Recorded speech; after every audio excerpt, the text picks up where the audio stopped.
As-sira' bainal haqqi wal batil.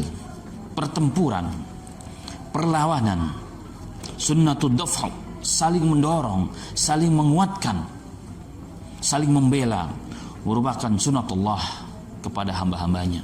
Dan Allah Ta'ala berfirman, sunatullahi lati qad khalat min qabl walan tajida li sunnatillahi tabdila. Sunatullah, ketentuan Allah kepada hamba-hambanya sesungguhnya telah ditetapkan dari zaman dahulu kala. Falan tajida li sunnatillahi tabdila, dan sekali-kali tidak ditemukan perubahan dan pengganti daripada sunnah-sunnah Allah Ta'ala itu. Maka al-haq dan batil dari semenjak manusia diciptakan sudah ada. Apalagi yang menimpa para ulama dan para salaf kita, apalagi yang menimpa para sahabat, apalagi menimpa para rasul dan para nabi alaihi salatu wassalam. Bahkan Allah telah mengatakan, wala yazaluna yuqatilunakum hatta yaruddunakum an dinikum in istata'u. Subhanallah.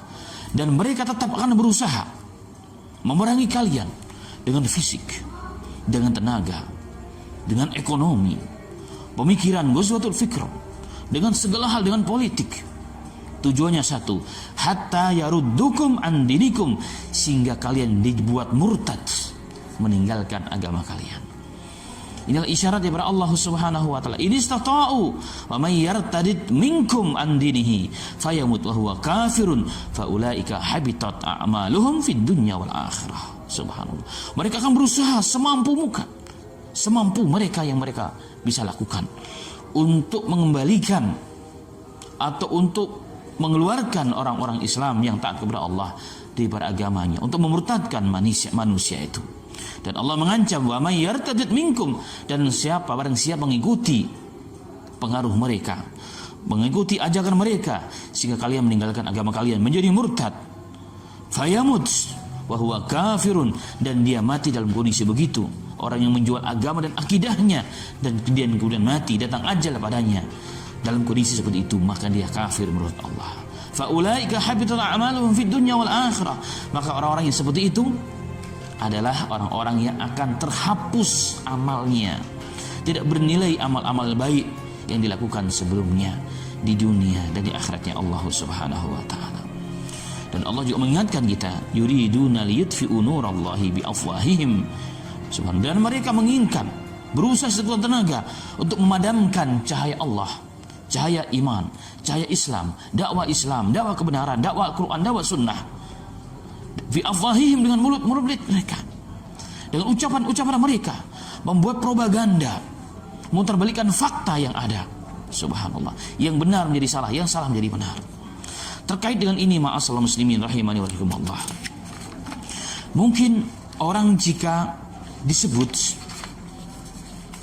tentang sebuah nama ataupun istilah yang merupakan kebohongan sejarah manusia, yaitu zombie. Zombie yang kita kenal pada banyak media-media barat secara khusus yang menayangkan, baik media kaca, media layar, media cetak, dan media apapun, mereka selalu mempropagandakan kepada umat Islam, menanamkan, meyakinkan kepada kita bahwa zombie itu jika kita dengar namanya, maka pikiran kita langsung akan muncul dalam benak kita sosok seorang mayat yang hidup, yang berlumuran darah, yang mengejar manusia untuk digigit sebagai mangsanya, akan dijadikan sebagai zombie pula. Subhanallah. Jika kita langsung terpikirkan, muncul kalimat zombie tersebut pada benak kita, pada fikiran kita, fa'lam, ketahuilah bahwa kita telah terpengaruh oleh ghazwatul fikir mereka, oleh perang pemikiran mereka 100% untuk bab ini. Kenapa demikian, ma'asal muslimin? Ternyata fakta sejarah yang membuktikan bahwa zombie itu bukan sebagaimana yang mereka tayangkan dalam novel-novel, dalam film-film, dalam media cetak, dalam game bahkan. dalam berbagai macam media yang mereka punya. Mereka memutarbalikkan fakta yang ada. Sesungguhnya itu adalah bentuk daripada ketakutan mereka, untuk menutupi ketakutan mereka, untuk menjelekkan sesuatu yang mereka inginkan. Siapa dia?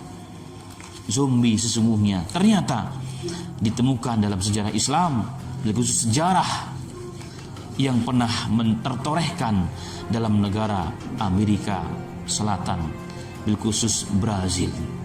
Ternyata zombie adalah seorang pahlawan, pemimpin, bahkan bersama para alim ulama dan dai-dai yang mendukung beliau.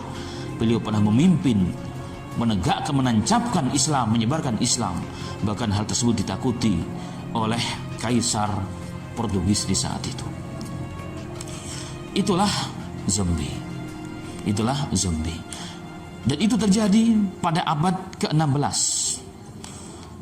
Ya, ini tepatnya pada tahun kurang lebih 1550 Masehi. Ketika Islam sudah mulai masuk ke Brazil. Ketika Islam sudah mulai masuk ke Brazil, di mana saat itu Brazil menguasai wilayah. Brazil dikuasai oleh orang-orang Portugis. Maka untuk membantu bisnis mereka, orang-orang Brazil mulai mengirim para budak-budak yang diambil di wilayah Amerika, dari wilayah Afrika, dibawa ke negara tersebut sebagai budak, sebagai pekerja di perkebunan, khusus perkebunan tebu. Dan mayoritas budak-budak yang dibawa di negara-negara Afrika ke Brazil tersebut, mereka beragama Islam. Dengan waktu yang tidak lama, maka perkembangan Islam begitu cepat, begitu sangat tepat. Subhanallah. Maka Brazil sudah dipenuhi dengan orang-orang Islam, baik dari orang Afrika itu sendiri yang notabene mereka orang Islam, atau dari orang-orang asli Brazil yang kemudian tertarik menjadi Muslim, menjadi mu'alaf. Sehingga mulai nampaklah syiar Islam di mana-mana. Subhanallah, nampak Islam dalam perguruan tersebut dan wilayah mereka. Mulai hiduplah rumah Allah, mulai hiduplah orang-orang yang ngaji, baca Al-Quran dengan bahasa aslinya dan seterusnya. Ternyata orang-orang Portugis yang notabene mereka adalah para penjajah yang merupakan agama Nasara, yang ingin mengembangkan agamanya kepada wilayah itu, mulai ketakutan, merasakan bahwa ini adalah satu ancaman yang berat. Maka mereka membuat keputusan untuk dibumi hanguskan orang-orang Islam, atau mereka dipaksa untuk murtad. Dan itu yang terjadi dengan kekuatan besinya, dengan tangan-tangan besinya. Dibunuhlah ulama-ulamanya, dibunuhlah para tokoh-tokohnya, para dai-dainya, sehingga dianggap bahwa cahaya Islam telah lenyap, benar-benar lenyap, tanpa mereka takutkan kembali. Tapi ternyata ma'asal muslimin rahimahini wa rahimakumullah, pada tahun 1643 tiba-tiba muncul seorang tokoh pahlawan yang sang pemberani, yang sebelumnya beliau telah berdakwah kepada para alim ulama yang masih tersisa, para dai Islam yang masih tersisa, orang-orang budak-budak yang masih muslim. Telah mereka yakin dengan penuh kekuatan, dengan penuh semangat, tawakal kepada Allah Subhanahu wa taala, maka mereka mulai mendirikan kerajaan Islam Brazil. Dan ternyata dalam setiap pertemuan-pertemuan dengan orang-orang Portugis atau orang-orang yang ingin menghancurkan Islam, maka mereka dimenangkan oleh Allah Subhanahu wa taala. Sehingga kurang lebih hampir 50 tahun di Brazil dipimpin langsung oleh zombie ini, tegaklah daulah Islamiyah.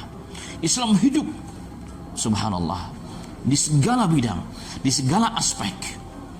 50 tahun dengan aman, makmur, di bawah naungan rahmat Allah Subhanahu wa taala, karena mereka berpegang teguh kepada kitab Allah dan sunnah Rasul sallallahu alaihi wasallam.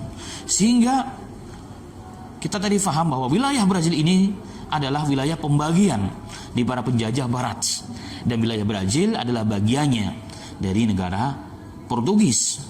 Maka hal ini membuat semakin marah dan semakin mengkhawatirkan akan kekuasaan Portugis saat itu. Maka Kaisar dibantu oleh kerajaan-kerajaan seluruh Eropa mengirim pasukan laut yang begitu besar, begitu dahsyat untuk menghancurkan, meluluhlantahkan orang Islam di Brazil. Maka itulah yang terjadi, sehingga satu persatu para tokoh dibunuh, para tokoh didolimi, termasuk sang pendekarnya, sang pahlawan, sang pemimpin, sang panglima, sang raja Brazil al-Islamiyah itu, daulah Islam di Brazil itu Zombi pun terbunuh. Maka ma'asal muslimin, sehingga menurut mereka Islam di Brazil sudah lenyap, walaupun tentunya Allah masih menjaga mereka, walaupun tidak sebagaimana sebelumnya. Maka begitu mereka nampak rasa ketakutannya, jangan sampai zombie ini muncul kembali, menjadi momok yang sangat menakutkan, akan kembali menghabisi mereka kalau mereka menentang Allah, menentang dakwah Islam. Maka mereka melakukan perang pemikiran, memunculkan metode gaya baru dalam menghancurkan umat Islam, yaitu Ghazwatul Fikr, perang pemikiran, perang akidah. Maka dibuatlah film-film, dibuatlah tulisan-tulisan, dibuatlah informasi, dibuatlah cerita-cerita yang semua adalah palsu, khayalan yang tidak jelas. Novel-novel pun dibuat, dibiayai dengan dana yang tidak sedikit, yang menggambarkan seorang zombie itu adalah sosok makhluk yang wajib dan harus diperangi karena mereka jahat, menjadi orang dan menyiksa orang, membunuh orang, bahkan mencari mangsa manusia yang masih hidup, jika digigit akan menjadi zombie pula. Inilah Ghazwatul Fikr ma'asal muslimin. Maka generasi kita hari ini banyak yang tidak mengerti, apalagi generasi muda setelah kita. Maka kewajiban kita untuk meluruskan sejarah, untuk menunjukkan sejarah yang benar, bahwa zombie bukanlah sosok makhluk yang telah mati, yang belum darah, yang bertaring, yang mencari mangsa manusia untuk jadikan sebagai temannya. Tapi zombie sesungguhnya adalah seorang pahlawan Islam yang berada di Brazil, yang bahkan mampu dengan kebijaksanaan pemerintahannya 50 tahun menegakkan Islam, mengalahkan daulah Islamiyah yang pernah berada di Afghanistan, Taliban. Dan ini rahmat Allah Subhanahu wa taala. Karena itulah ma'asal muslimin, maka sesungguhnya kisah ini pun telah dinukilkan oleh seorang ulama yang sangat terkenal, yang telah menulis sebuah kitab yang luar biasa. Mi'atu min ulama'i umatil Islam gayyaru majrat tarikh. Ada 10 tokoh Islam yang paling berpengaruh, dan mereka telah dirubah wajahnya dan sejarahnya dari sejarah yang benar. Inilah karya seorang ulama, Jihad At-Turbani. Maka silahkan Anda yang ingin merujuk kembali, beli kitab itu, mungkin sudah ada terjemahnya. Semoga bermanfaat bagi kita demi untuk meluruskan pemahaman Islam yang betul. Dan ini bagian daripada dakwah, dan ini bagian daripada jihad, dan ini bagian daripada pelurusan akidah umat Islam. Semoga bermanfaat bagi kita semuanya. Amin ya rabbal alamin.